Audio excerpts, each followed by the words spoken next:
Alors, pour cette séance, on va parler de tout un réseau de neurones. Donc, je rappelle qu'est-ce qu'on a vu pour pour un seul perceptron. Donc, dans les séances, les 4 premières séances, on a implémenté à la main un simple perceptron. Donc, dans cette séance, je veux rappeler qu'est-ce qu'on a fait avec un perceptron et comment construire à l'aide de plusieurs perceptrons un réseau de neurones. Et on va terminer après par voir les problèmes pratiques dans les réseaux de neurones, donc dans l'entraînement d'un réseau de neurones, quels sont les problèmes pratiques. Donc, voilà, donc je veux commencer par, comme j'ai dit, rappeler qu'est-ce qu'un perceptron. Donc, ici, comme on a dit plusieurs fois, donc, c'est un seul neurone, un perceptron, c'est un seul neurone.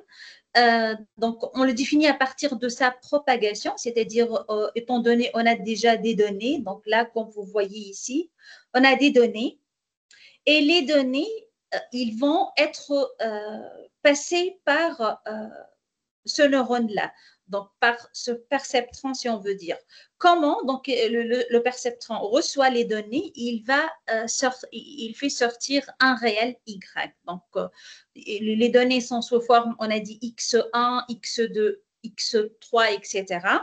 Donc chacune de ces entrées est multipliée par un poids. Donc, comme vous pouvez voir ici, X1 est multiplié par un poids W1, X2 est multiplié par un poids W2, etc. Donc, chaque entrée est multipliée par un poids. On ajoute un billet, ce qu'on a noté par B, ou bien encore on peut noter par B0, le billet ajouté. Donc, ici, un perceptron, il fait la combinaison entre les éléments, les entrées. Donc, il multiplie par le poids, chaque entrée ou bien chaque XI multiplié par un poids, WI. On ajoute un billet, on fait la somme, donc on obtient déjà un scalaire. À partir d'un vecteur, on obtient un scalaire. Puis, on applique une fonction, ce qu'on appelle l'activation. C'est une fonction linéaire. On va voir c'est quoi la fonction linéaire. Et après la fonction linéaire, on trouve toujours un réel. Donc, vous pouvez voir ici à droite la formulation mathématique d'un perceptron. Donc, on a la somme des entrées, les XI sont les entrées, on ajoute un billet, on applique la fonction d'activation, on trouve le output ou bien la sortie. Voilà, donc ça, ici, vous pouvez voir ici, donc l'input, les poids, la somme, la non-linéarité et puis l'output. Donc ça, c'est le fondement d'un perceptron. Alors, pour la fonction qu'on a vue, la fonction d'activation ou bien la fonction non linéaire qu'on a vue, l'autre fois, on a vu la fonction sigmoïde, la fonction d'activation sigmoïde. Donc, elle est donnée par 1 sur 1 plus x moins z. Quelle est la particularité de la fonction sigmoïde? Donc, elle prend n'importe quel réel, elle associe une valeur entre 0 et 1. Et on a dit donc on peut interpréter la sortie comme une probabilité d'avoir dans la classe 1 ou bien dans la classe 0. Mais en fait, la fonction sigmoïde, c'est vrai qu'elle est beaucoup utilisée dans dans la pratique, mais n'est pas l'unique fonction d'activation ou bien la fonction non linéaire utilisée dans les réseaux de neurones. Il y en a plusieurs, comme par exemple la fonction tangente hyperbolique. Même chose, donc elle a cette forme-là, mais cette fois les valeurs sorties entre moins 1 et 1. Encore la fonction ici qui est linéaire, elle vaut toujours 0 pour les valeurs négatives et elle vaut x pour les valeurs x positives. Donc, toutes ces fonctions sont des fonctions d'activation. C'est la non-linéarité pour un perceptron. Donc, ici, on a dit pour un perceptron, d'une façon générale, on a des entrées, on multiplie chaque entrée par un poids associé, on fait la somme en ajoutant toujours un poids et j'applique la fonction d'activation ou bien la fonction de non-linéarité. Et puis, je trouve la sortie Y ou bien la prédiction Y. On dit Y chapeau parce qu'on veut estimer la valeur de Y.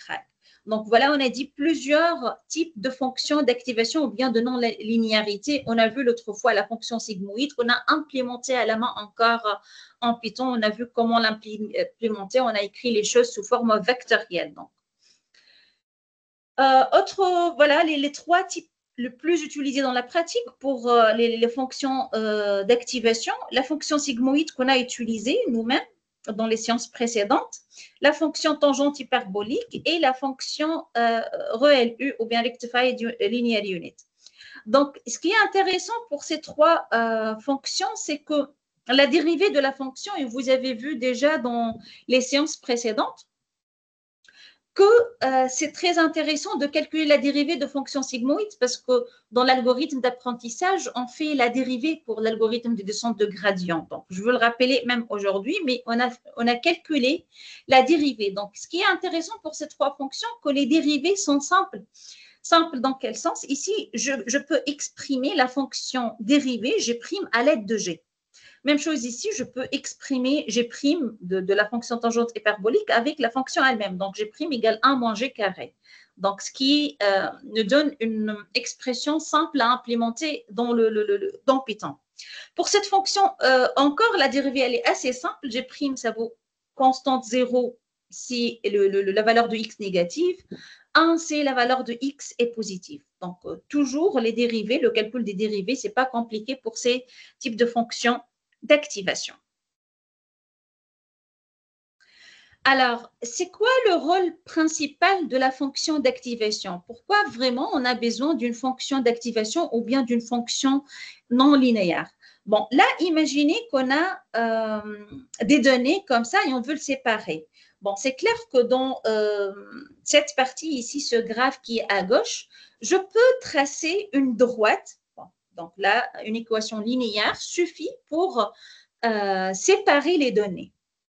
Alors que pour ce type de données, c'est clair que si je vous demande de séparer les données avec une droite, donc c'est très difficile de le faire, c'est impossible presque de tracer une droite pour séparer les données. Ici, je suppose qu'on a des données.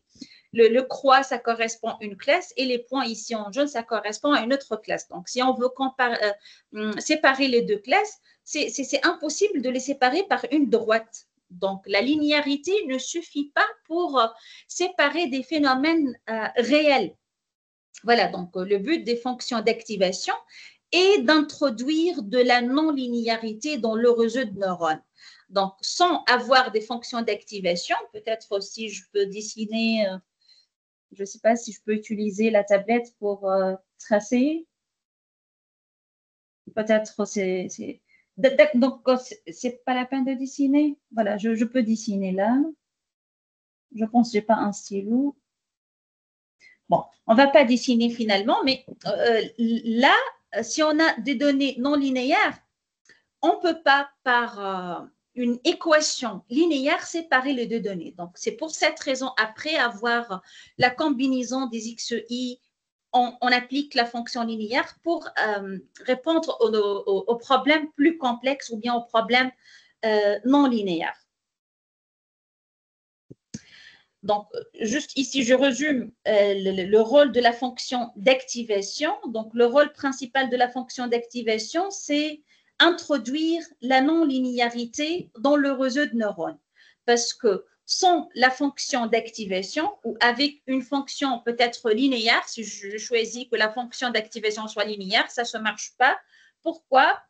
Donc, pour un réseau de neurones avec n'importe quelle profondeur ou bien un nombre de neurones, pardon, on ne peut pas modéliser un phénomène non linéaire par des applications linéaires. Donc, il sera donc indispensable pour résoudre de problèmes complexes où les données ne peuvent pas être séparées par une simple ligne ou bien un simple plan. Donc, dans ce cas, on a besoin d'une fonction d'activation non linéaire. Pourquoi? Pour avoir une frontière de décision non linéaire. Donc, pour que le modèle soit capable de générer une frontière de décision non linéaire, on doit alors faire passer de la non-linéarité à notre modèle. Voilà, donc juste encore une fois, un simple perceptron, on a des données, par exemple ici, on a deux données, x1 vaut 3, x2 égale à moins 2. Donc, le perceptron, qu'est-ce qu'il fait? Il multiplie le x1 fois 3, plus x2 fois moins 2. Il ajoute le biais, donc il va faire juste une opération mathématique sur le vecteur x, qui est x1, x2. Je suppose ici que x est moins 1, moins 2. Donc, qu'est-ce qu'il va trouver? Donc, cette équation 3x1 moins 2x2 plus 1, ça représente finalement une droite. D'accord? Donc là, c'est cette droite-là. Donc là, maintenant, le système ou bien le modèle, qu'est-ce qu'il fait? Il va calculer l'image de ce point-là, le point moins 1, 2, qui est représenté ici par ce point bleu clair. Et voilà, donc c'est ce qu'il fait un perceptron avec un seul neurone. Donc, la frontière de décision, c'est toujours linéaire parce que c'est une équation linéaire. Et puis, qu'est-ce qu'on fait? Bien sûr, si le y inférieur à 0,5, on est dans cette partie-là. Si le y plus grand que 0,5, on est dans la partie verte. Donc, on peut dire, là, on peut séparer le plan de données ou bien l'espace de données en deux sous-classes, bien deux classes en fait. Classe où la sortie est 0, classe où la sortie égale à 1. Donc, ça encore, on l'a fait dans les séances précédentes. On a fait les choses, on a vraiment vu les choses en détail, tous les mathématiques, et on a implémenté dans Python. Maintenant, on va faire tout un réseau. Si on a bien compris le fondement d'un seul perceptron, on va passer maintenant à faire quoi? À avoir un réseau avec peut-être multiples sorties. Donc, là, on a utilisé un simple perceptron pour avoir une seule sortie. Donc là, on a deux sorties. Donc là, juste, je veux partager avec vous sur la feuille pour expliquer pourquoi.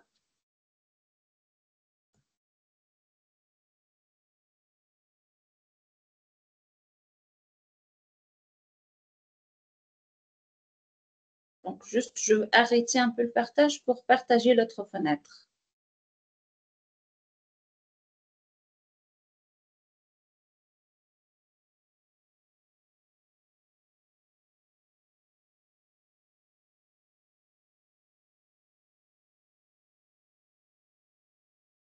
Voilà, j'espère maintenant vous voyez cette image. Ici, on a tout un réseau, mais dans ce réseau, on a juste deux sorties. Donc, on a deux perceptrons finalement. On va faire de même, en fait. On a un perceptron au début, on a des données x1, x2, x3, etc. On a dit jusqu'à xn peut-être. Donc, on va le multiplier par W1, W2, W3 et on va trouver un Z. Z, c'est la somme de xi, wi plus un biais, ce qu'on a appelé W0. Et puis, qu'est-ce qu'on va faire? Juste, on va appliquer la fonction sigmoïde, G2Z, pour avoir la sortie Y chapeau. Là, on a un deuxième perceptron. Donc, on a un deuxième perceptron. Qu'est-ce qu'on va faire? On va faire de même. On va encore faire entrer à ce deuxième perceptron toutes les données. On va avoir une deuxième sortie. Donc là, on va appeler ce perceptron-là, ou bien cette combinaison-là, Z1. Et cette combinaison, Z2. Et pour les poids encore, ça sera des autres poids, des poids différents. En fait, là, W1, c'est différent de ce W1. Ici, c'est le poids qui relie la première donnée X1 par le premier neurone. Et ça, donc, première donnée avec le deuxième perceptron. Donc, on va changer un peu les notations. Donc, ça, je vais l'appeler W11, puisqu'il relie X1 par Z1. Et le poids ici qui relie X1 par Z2, je vais l'appeler W12. Ainsi de suite. Donc, ça, c'est le poids WM1. Et ça, c'est le poids WM2. Voilà, donc ici, on a deux perceptrons. Donc, vous voyez, le nombre de poids augmente. Donc, les données passent par les deux perceptrons à la fois. Donc là, certainement, ici, il va nous générer une sortie Y1 ou bien Y1 chapeau. Et ça, il va nous générer une deuxième sortie.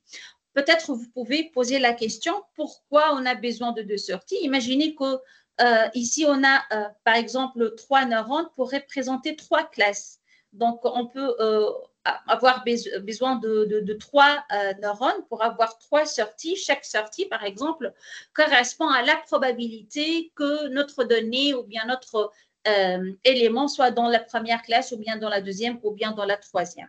Donc, voilà un exemple d'un petit réseau de neurones, en fait, qui contient uniquement 2 perceptrons. Donc, si on a bien compris le principe d'un seul perceptron, on peut comprendre si on ajoute 2 perceptrons. Donc, chacun, il va générer une donnée. Donc, si je reviens à ma présentation,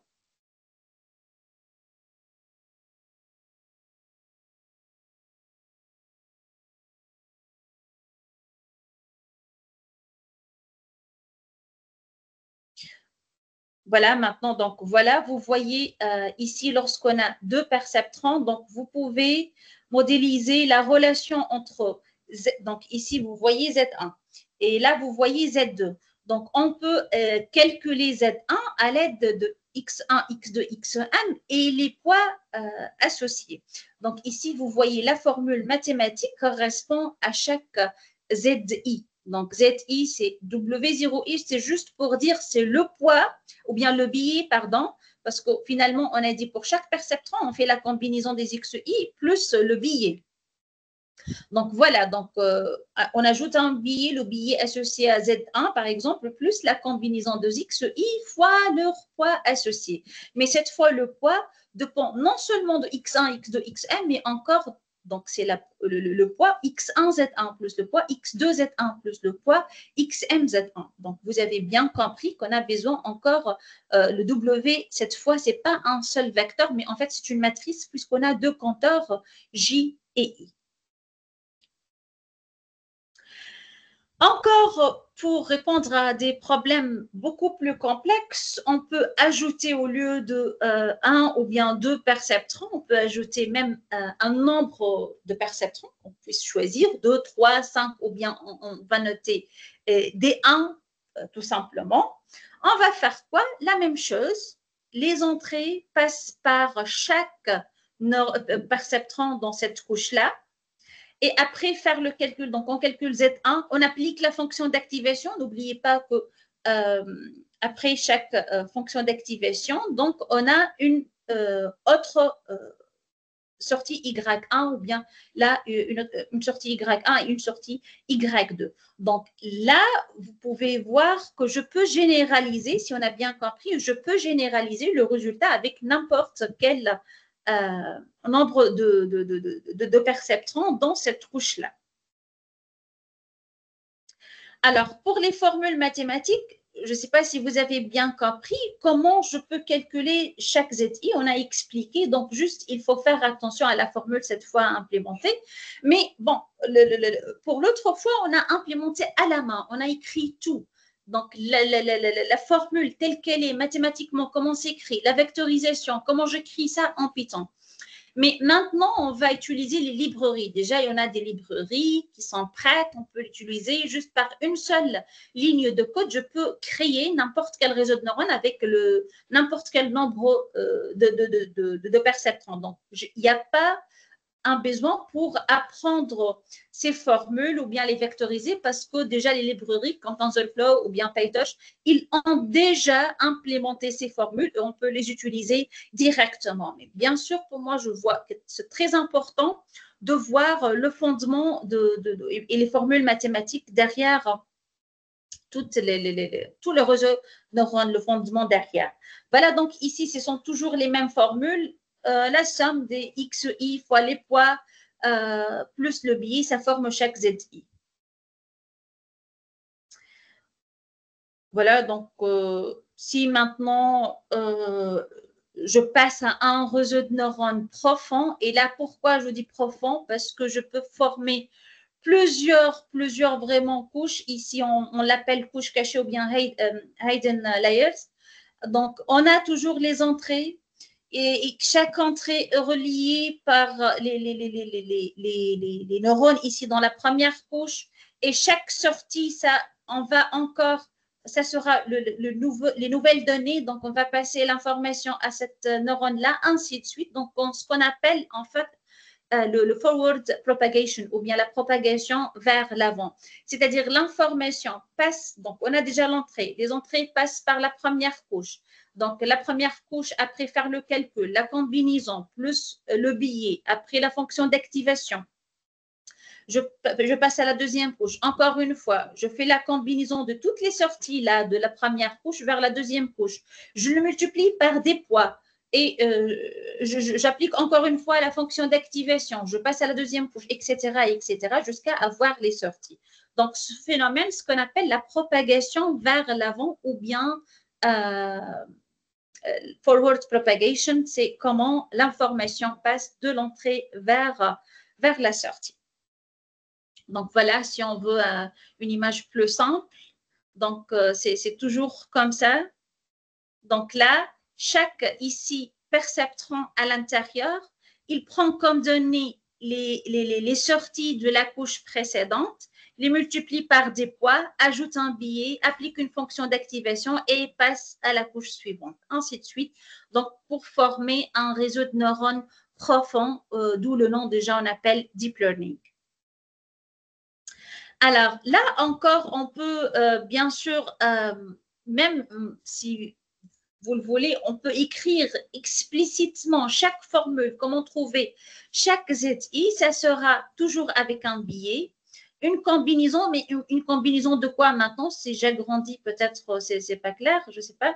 Donc ici, ZK, c'est-à-dire le km perceptron, ça dépend de ZK-1 parce que c'est le résultat de la couche précédente. Voilà.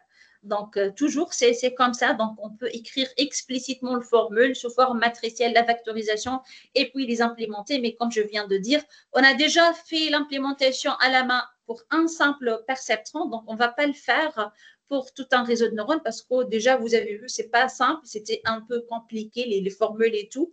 Donc, on va, cette fois, pour les prochaines séances, on va utiliser juste les librairies PyTorch et TensorFlow. Alors là, on a dit on va avoir des sorties finalement après la propagation vers l'avant. On a déjà les entrées X1, X2, X1, ils passent par la première couche, deuxième couche, troisième couche, ainsi de suite, jusqu'à arriver, on a des sorties. Donc là, on va comparer la sortie, qui est la prédiction du système, par la valeur réelle de Y. On va le comparer et puis calculer l'erreur commise par le système. Donc, vous voyez ici la formule. Déjà, on a vu cette formule pour un seul perceptron. Les choses sont identiques pour même un réseau de neurones profond. Ce qui va changer, c'est le W. Pour un simple perceptron, si vous vous rappelez, W, c'était un vecteur, W1, W2. Mais pour plusieurs couches, on va avoir toute une matrice des données. Parce que pour chaque couche, on a un vecteur. Pour chaque couche, on a un vecteur des données ou bien des poids. Donc, du coup, W, ça sera une matrice. Et donc, on peut vérifier avec le calcul matriciel et tout que la formule, en fait, de la perte ou bien de le coût, l'erreur commis, on peut le calculer, on peut trouver, finalement, on va comparer, elle, ici, c'est l'erreur commise entre la fonction ou bien la sortie ou bien l'estimation, la valeur donnée par le modèle et la vraie valeur Y. Donc, on va faire la différence entre eux et on va faire la somme divisée par n. Pourquoi? En fait, c'est la moyenne sur tous les points des données. Donc, l'erreur moyenne de tous les points des données. Je ne sais pas s'il y a des questions jusqu'à là.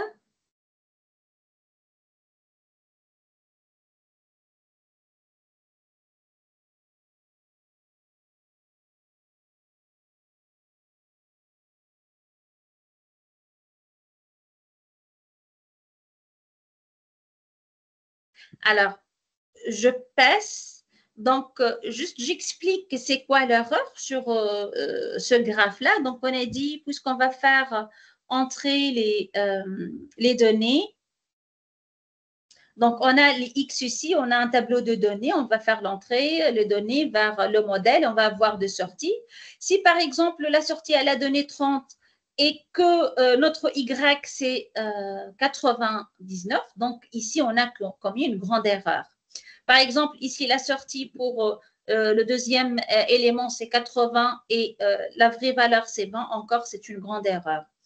Ici, si la sortie a donné comme valeur 85 et la vraie valeur, c'est 95, en fait, on peut dire, voilà, on peut accepter cette erreur.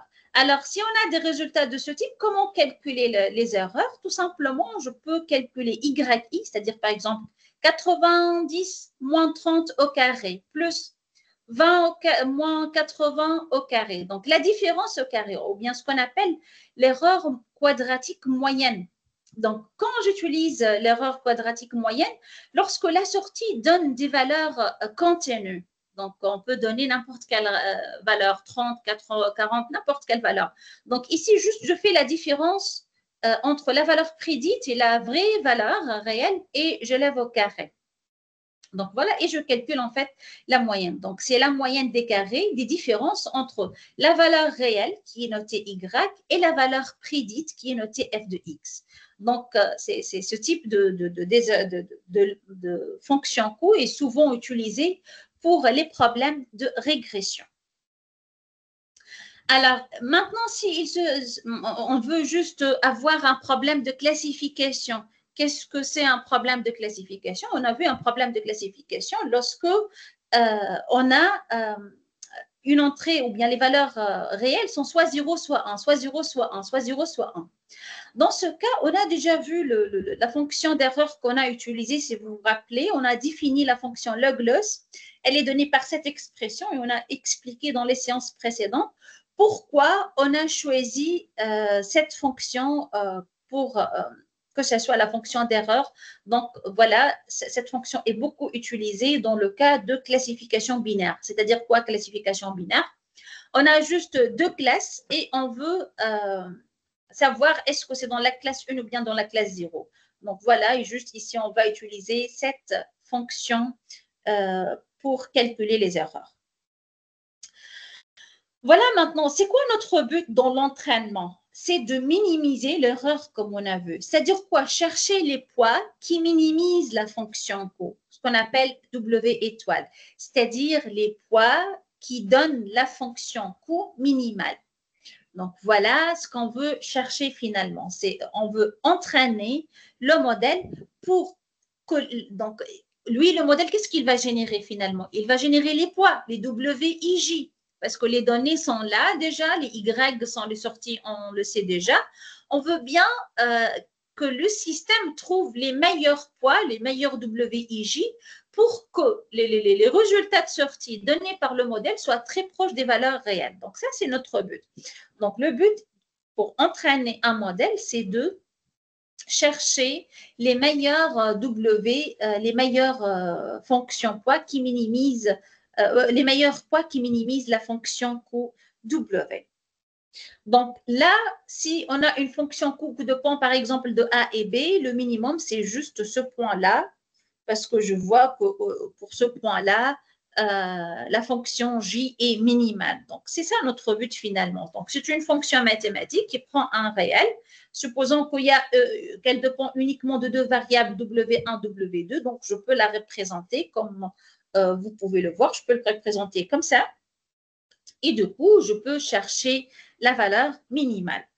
Même ici toujours là, par exemple, si toujours la fonction dépend uniquement de 2. Mais bien sûr, vous savez que dans la pratique, ça dépend de plusieurs paramètres WI. Mais juste pour simplifier, parce que nous, pour tracer une courbe, pour visualiser la courbe, je ne peux pas tracer une courbe dans R4 ou bien R5. Donc, on sait très bien que dans la réalité, on a dit, il y a plusieurs. À chaque fois que je prends un réseau de neurones profond, donc on a toute une colonne de WI. Donc, ici, dans la réalité, il n'y a pas W1, W2 uniquement. Non, on va dire il y a des centaines et des centaines de WI. Donc, la fonction Q, elle est en fait, en réalité, elle dépend dans une dimension, on va dire 100. Et dessiner une fonction dans R100, déjà dans R4, c'est impossible. Donc ça, c'est notre défi pour avoir l'intuition. Donc, OK, on explique sur R2 et tout, mais on doit imaginer les choses dans des dimensions supérieures. Encore donc là, ici, je vous représente, je suppose que je travaille avec W0 et W1. Donc, on a une fonction ici perte et donc je cherche à minimiser la fonction, c'est-à-dire chercher la valeur W0 et W1 qui minimise le mieux ma fonction coût. Donc ici, je peux voir que c'est ici le W0, le meilleur W0 et W1 sont ces points-là. Mais bien sûr, comme j'ai bien dit, pour des dimensions supérieures, les choses seront de plus en plus compliquées. Donc, voilà notre algorithme qu'on a déjà, on a dit, implémenté à la main. Donc, au début, on a initialisé les WI. Bon, on a implémenté, n'oubliez pas, on a fait ça pour un simple perceptron. Et je pense que vous avez trouvé ça peut-être compliqué. Donc là, on peut le généraliser, en fait. On peut passer des heures et des heures à implémenter un réseau avec 10 ou bien 100 perceptrons, mais on ne va pas le faire, on va utiliser les librairies. Mais le principe, c'est le même toujours. Initialiser les poids et répéter jusqu'à la convergence. Répéter quoi? Juste, on va calculer le gradient, donc on va calculer les dérivés par rapport à WI, et puis on va répéter ça toujours. W reçoit W moins le learning rate, c'est le pas d'apprentissage fois la dérivée de la fonction coût. Et j'ai expliqué pourquoi on a cette formule dans les séances précédentes. Donc, on a expliqué pourquoi cette expression améliore les poids WI. Donc voilà, on fait ça, on retourne de nouveau WI et on recommence, on calcule le gradient et ainsi de suite jusqu'à la convergence. Et on va voir est-ce que vraiment on aura une convergence. Donc encore, lorsqu'on a, l'autre fois, lorsqu'on a fait le calcul de dérivée, vous avez remarqué que, donc là, si je reviens juste, je cherche une image, voilà.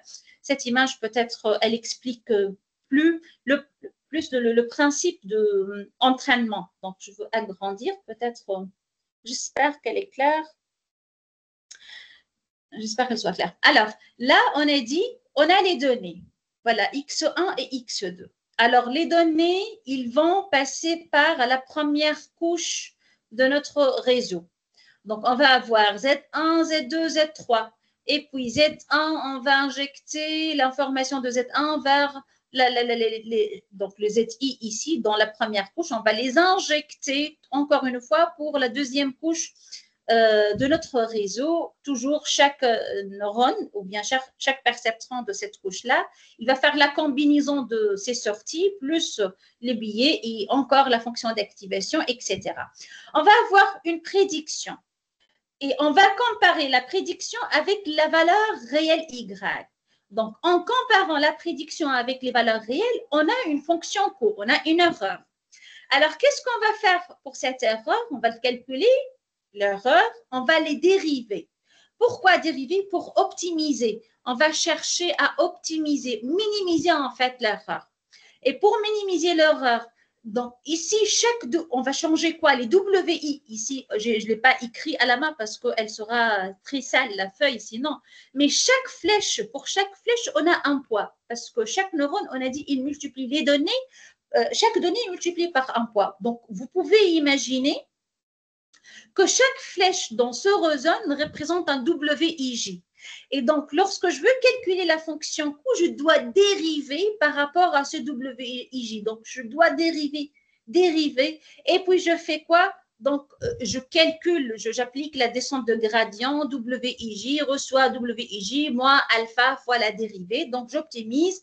J'obtiens des nouveaux W, donc j'obtiens des nouveaux poids. Encore, donc, je réinjecte les données avec les nouveaux poids vers la première couche, vers la deuxième couche, la troisième, si il y en a troisième, nouvelle production, comparer encore la fonction erreur, faire l'optimisation avec la dérivée et ainsi de suite. Donc, c'est pour cette raison on parle beaucoup dans le deep learning de deux phénomènes, forward propagation et backward propagation. Le forward propagation, c'est juste avoir, au début, c'était aléatoire les poids. Donc, on va injecter, faire la somme. Pour le calcul mathématique, c'est dans ce sens-là, dans on va dire, de à gauche à droite, donc en avant, on va dire, voilà. De données multipliées vers l'avant jusqu'à avoir prédiction. Et pour l'optimisation, on fait le backward propagation, c'est-à-dire on calcule l'erreur et on revient, on recule vers les données pour les multiplier à nouveau par des nouvelles WI qu'on a déjà optimisées pour avoir une meilleure optimisation, une meilleure prédiction. Voilà, j'espère c'est clair.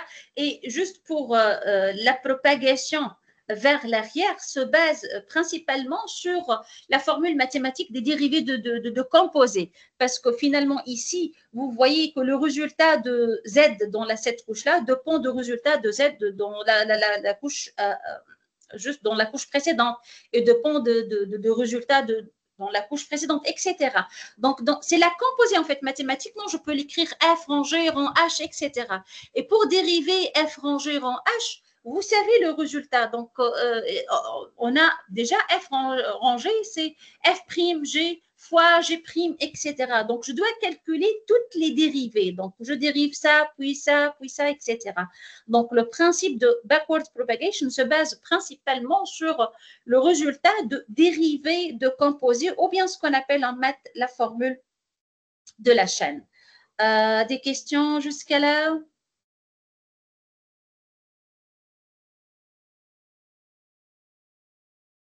Alors, je continue s'il n'y a pas de questions. Alors, on va voir, en fait, ça, c'est théorique. Et on a déjà fait cela sur 4 séances. N'oubliez pas pour un seul perceptron.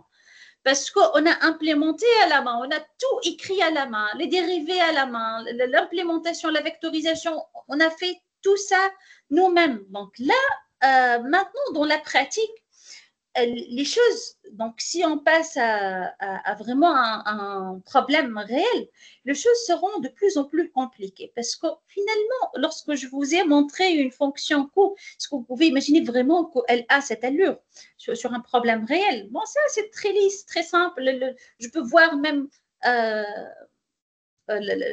où est le minimum. Donc, dans la nature ou bien dans la réalité, les phénomènes réels sont beaucoup plus compliqués. Donc, la fonction Q, elle est beaucoup, beaucoup compliquée qu'on puisse imaginer. Et notre entraînement se base principalement sur la formule suivante. C'est elle qui améliore le poids W, donc le calcul de dérivée, le état, ici le learning rate ou bien le pas d'apprentissage, il est très important ici. Donc, dans la pratique, il y a beaucoup de difficultés qu'on va le voir. Donc, la première difficulté, comment choisir le pas d'apprentissage finalement, puisque notre modèle ou bien notre entraînement se base beaucoup sur cette formule. Donc, vraiment, le choix de état est très, très important. Donc là, la question, comment pouvons-nous définir ou bien choisir le taux d'apprentissage ou bien le learning rate? Bon, alors, là, les difficultés pour le learning rate, c'est si on a déjà expliqué, mais si je reviens encore à rappeler c'est quoi le problème pour le learning rate, donc je veux arrêter pour un moment pour revenir à la feuille.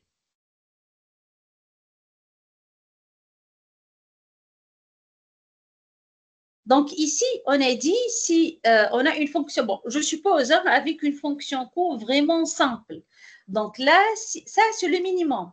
Et commençons initialement par ce point. Si j'utilise un learning rate ou bien un pas d'apprentissage trop petit, donc l'apprentissage va être trop lent.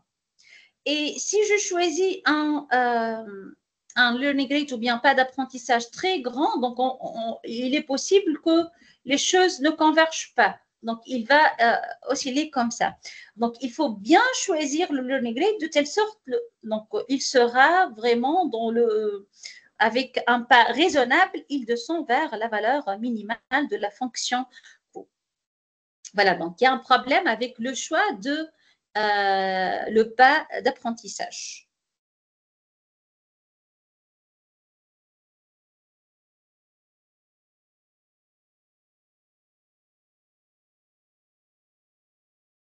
Voilà, donc ici, on a dit pour les problèmes, un pas d'apprentissage,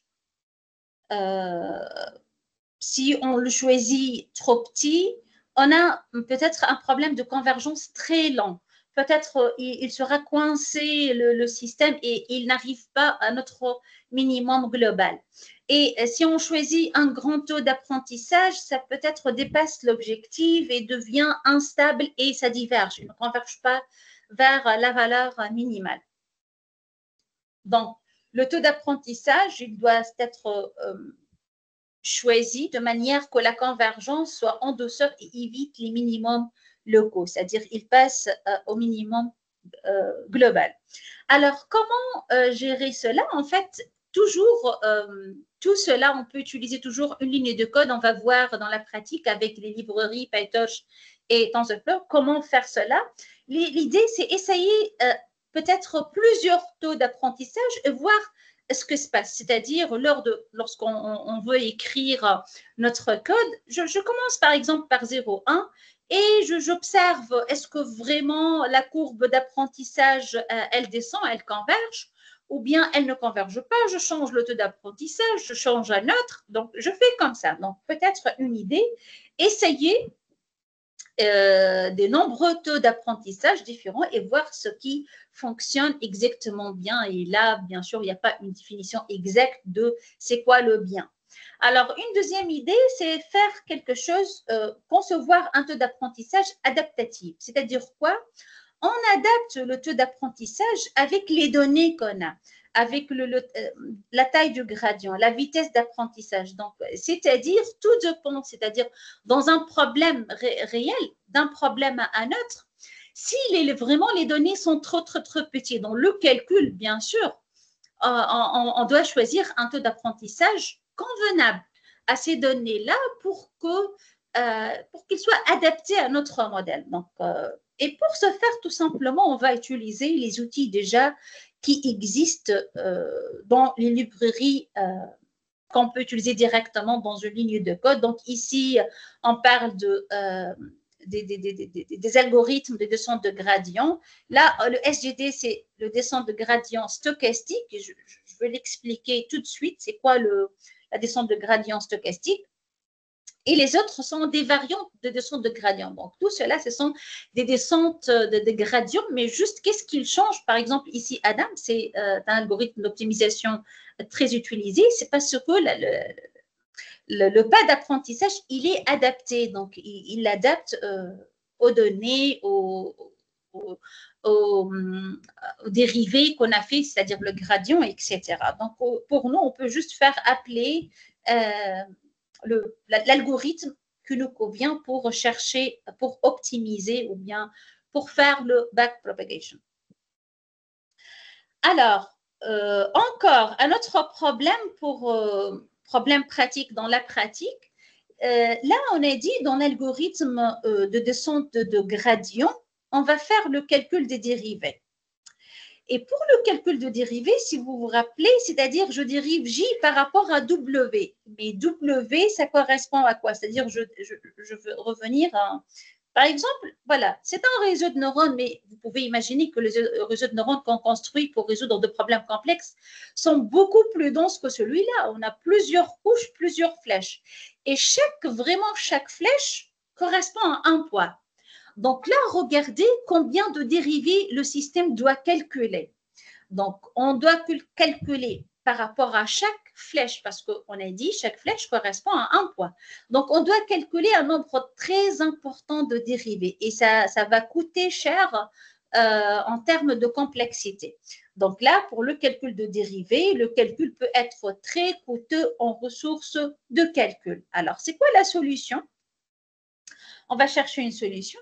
Alors, peut-être, on peut poser la question, si au lieu de vraiment calculer la dérivée pour chaque WIJ, c'est-à-dire pour chaque flèche, on fait la chose suivante.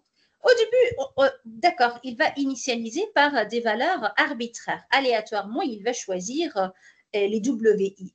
Et puis, il va faire quoi? Au lieu de calculer la dérivée pour tous les WI, il va juste choisir au hasard un WI pour faire la dérivée, un seul. Parce que d'habitude, on fait toutes les dérivées. Et cette fois, voilà, on va chercher juste la dérivée pour un seul W et je fais l'amélioration, je retourne les nouveaux poids, je fais de nouveau, choisir un autre I au hasard et mettre à jour les WI, retourner le W, etc.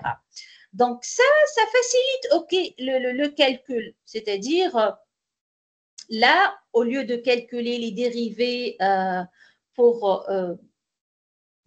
donc, ici, je vais agrandir. Voilà. Donc, cette idée, OK, ça peut faciliter le calcul parce que je choisis finalement un seul WI, un seul flèche pour faire le calcul. Donc, l'avantage, c'est beaucoup plus rapide par itération, surtout sur des grands ensembles des données.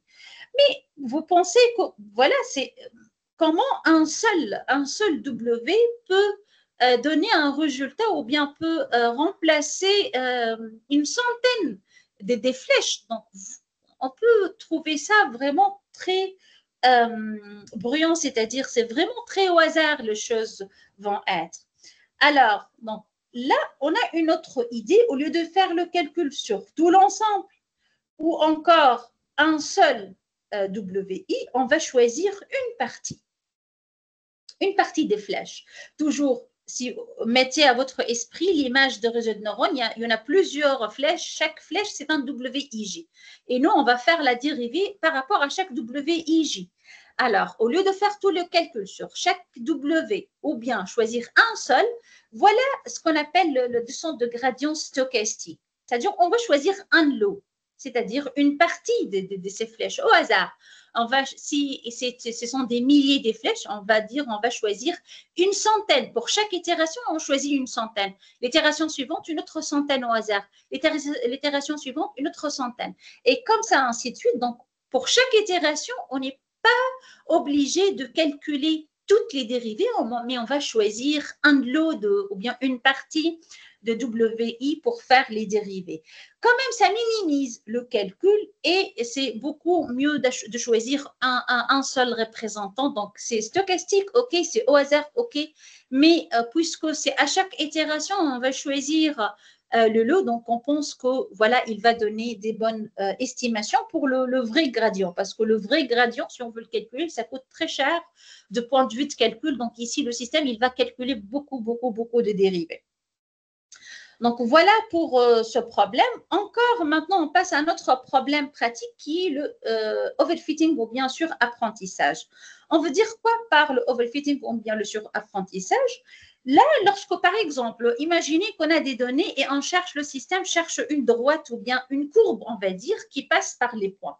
Imaginez qu'on a un nuage de points et on va chercher, le système, il doit chercher juste une courbe qui passe par ces points-là.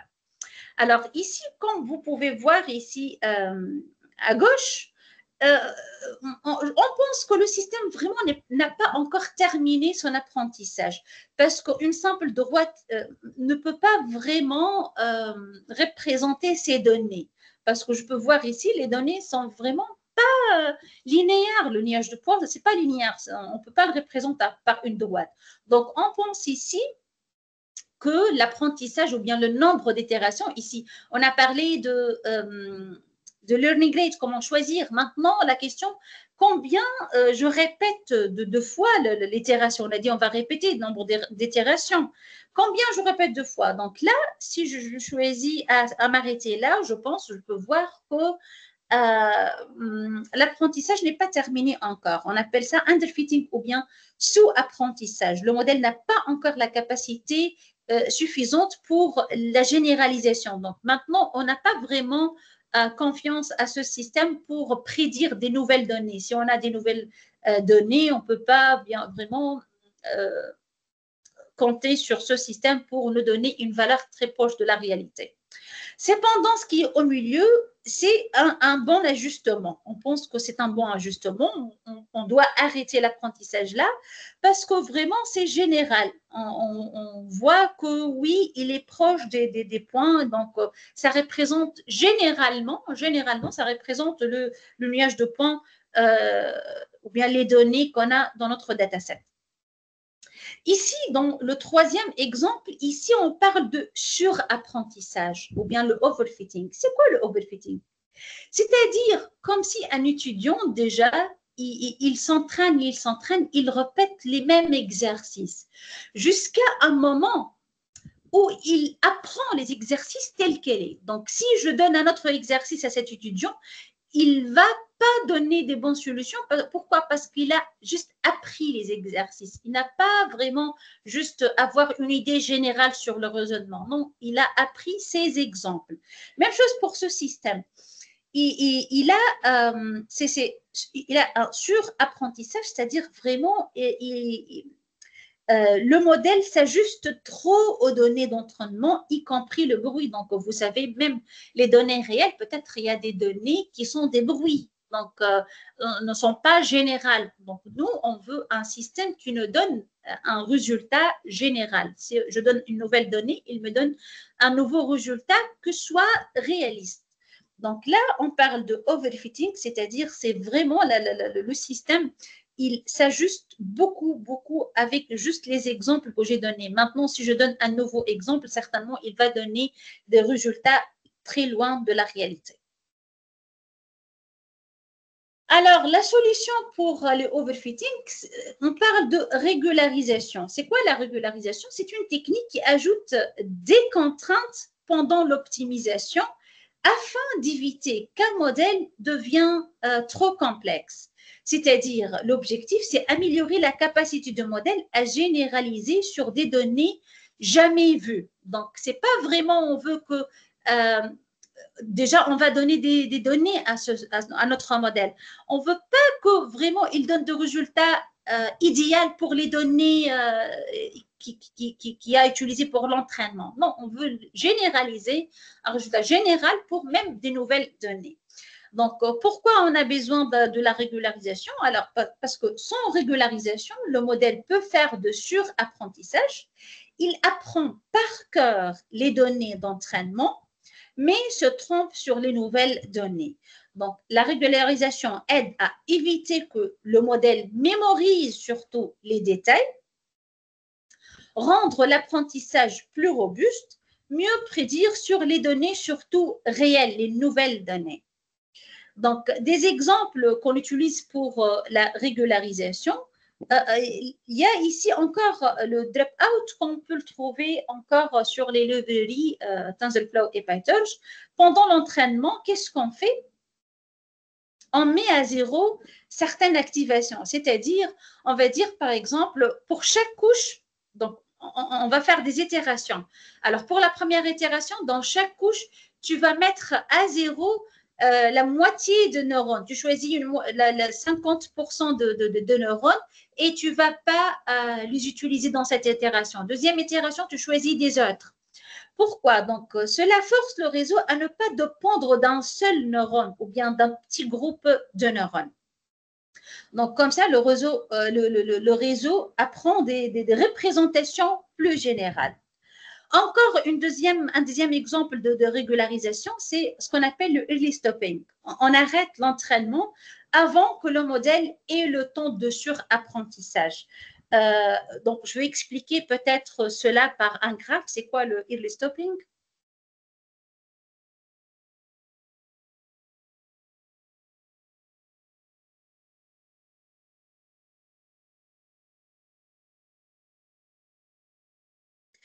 L'autre fois, si vous vous rappelez, on a fait la courbe d'apprentissage, c'est-à-dire l'erreur. Donc, on peut dire ici, par exemple, on trace l'erreur, il va converger à chaque fois à l'erreur du menu. Voilà.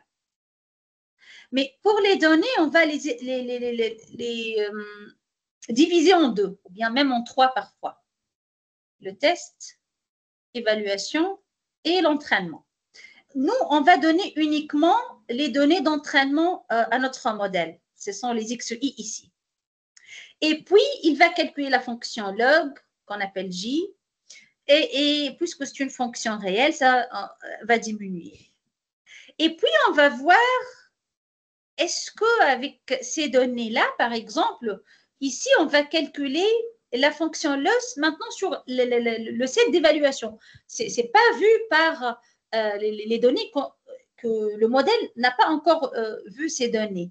Donc, on peut voir, ça diminue, mais à un certain instant, ça commence à augmenter. Et là, on doit dire, on doit s'arrêter là. Parce qu'à partir de ce moment-là, le modèle apprend les données de l'entraînement. Donc là, on doit s'arrêter là pour avoir une généralisation ou bien le modèle n'a pas le overfitting. Voilà, je reviens au diapo.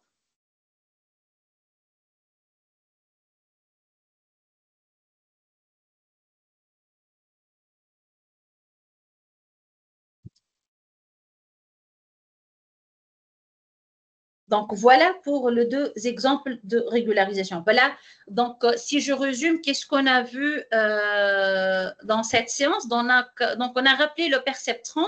Donc, on a parlé de finalement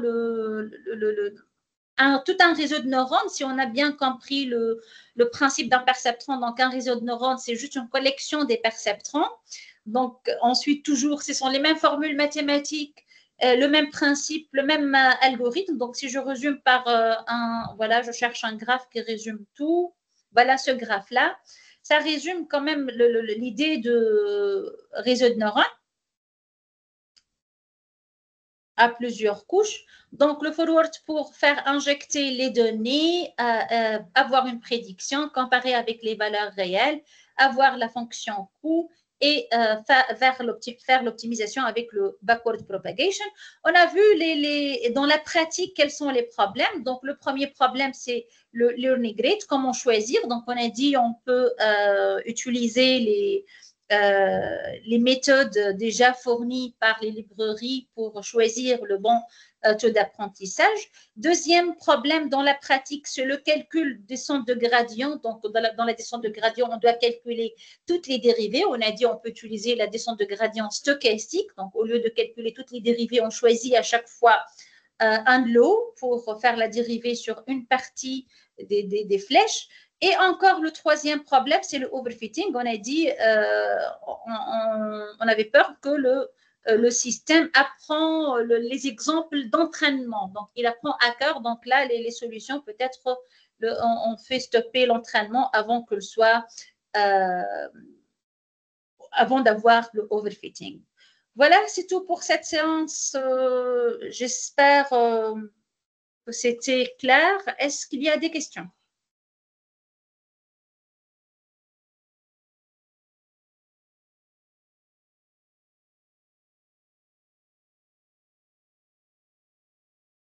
Des questions?